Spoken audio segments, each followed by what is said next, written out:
Welcome, in front of me is a ZTE Axon Pro, and today I'll show you how to format the SD card. So to get started, let's open up settings, and from here scroll down till you see storage. So right over here, tap on your SD card, and here you should see format option. Select that.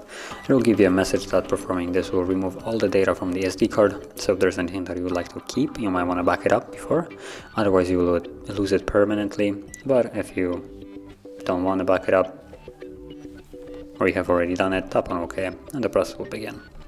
So this should take only a couple of seconds, and once it's finished, the card will be immediately ready to be used once more. So click on done and you're finished. And if you found this very helpful, don't forget to hit like, subscribe, and thanks for watching.